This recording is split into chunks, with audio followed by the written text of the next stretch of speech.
જય માતાજી મિત્રો, સ્વાગત છે ફરીથી અમારા નવા એક વિડીયોની અંદર. અને અત્યારે સવારનો વાડીનો આવો નજારો છે. અને ખાસ કરીને આજનો બ્લોગ બહુ દૂરથી મહેમાનો આવેલા છે, તો તેમને વાડીમાં ફરવા માટે લાવ્યો. તમે જોઈ શકો છો, બતાવું તમને, મુલાકાત પણ કરાવું. અને આજે ખાસ કરીને બધા મિત્રોને દિવાસાની ખૂબ ખૂબ દિલથી શુભકામના, કારણ કે આજે દિવાસો છે, માતાજીનું દશામાનું પહેલું વ્રત છે. તો બધાને જય દશામાં. વાડીમાં સવારનો આવો નજારો છે. તમે વાડી તો કાંઈ જુઓ જ છો, પણ જ્યારે વરસાદી માહોલ હોય ત્યારે એનો નજારો કંઈક અલગ જ હોય, એકદમ મધરો. અને મહેમાનો આવ્યા છે મહેસાણા બાજુથી, બરાબર, નાઇટમાં આવ્યા હતા, એટલે એમનાથી મુલાકાત પણ કરાવું તમને, બન્યા રહો. અને ખાસ કરીને મિત્રો એક બીજું કે મહેમાનને મહેસાણા બાજુ હમણાં દાડમનું વાવેતર થતું નથી, એટલે મહેમાનને કીધું ચલો વાડીમાં કઈ પ્રકારની દાડમ થાય છે, શું છે, બધી માહિતી આપવા માટે. તમારું નામ? મહેશભાઈ ઠાકોર. આ બીજા મહેમાન, તમારું નામ? કિરણભાઈ. મને તો ખબર જ છે, પણ છતાં કીધું તમને બતાવી દઉં.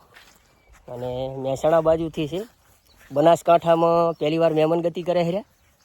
તો ખાસ કરીને તો હાલ તો હવે પૂછવા જઈએ તો આમ તો શરમમાં કદાચ મજા ના આવી હોય તો એમ કે હોય મજા આવી હતી, પણ છતાં આપણે પૂછી લઈએ, ખરેખર બનાસકાંઠાની મહેમાન ગતિ કેવી લાગે? એકદમ મસ્ત. બરાબર.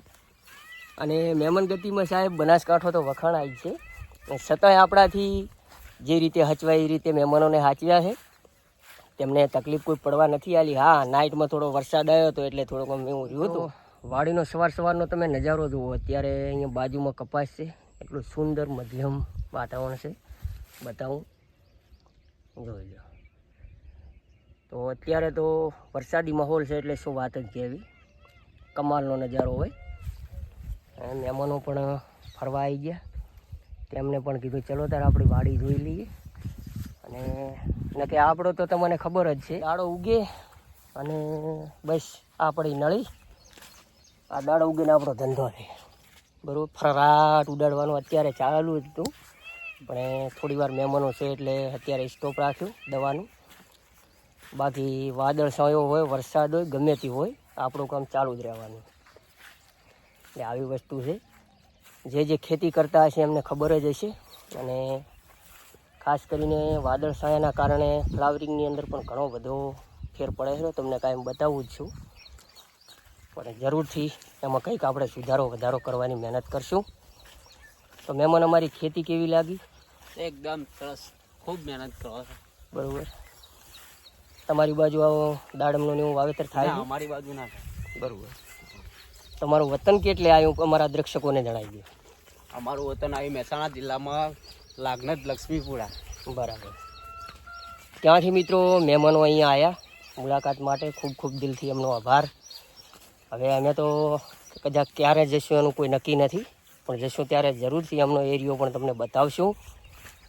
અને આપણો તો બનાસકાંઠા તો તમે દાડો ઉગીને જુઓ જ છો, બરાબર. અને જરૂરથી ક્યારેક મોકો મળે તો અમારા મહેમાન થજો, બધા દ્રક્ષકોને કહું છું. અને અમારે મિત્ર થોડાક આમ શરમાવું છે, બરાબર, શાહી છે, શાહી.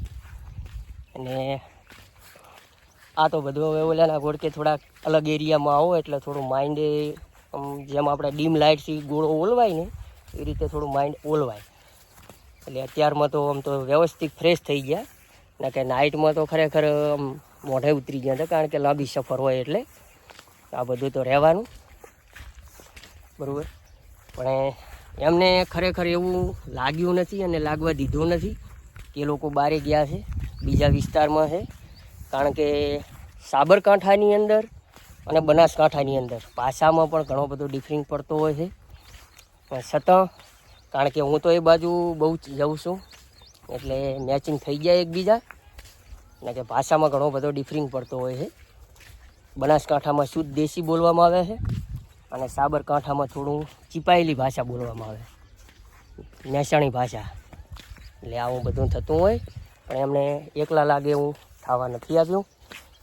બાકીનું તો હવે ઘરે જઈને એમને જરૂરથી આપણે પૂછ્યા કોલ કરી કે મહેમાન ગતિ કેવી લાગી. બરાબર, ચલો મિત્રો, સામે પણ મહેમાનો બેઠા છે, બધા બહેનો માવડીઓ, એમને આપણે બ્લોગમાં વાવડવા નથી.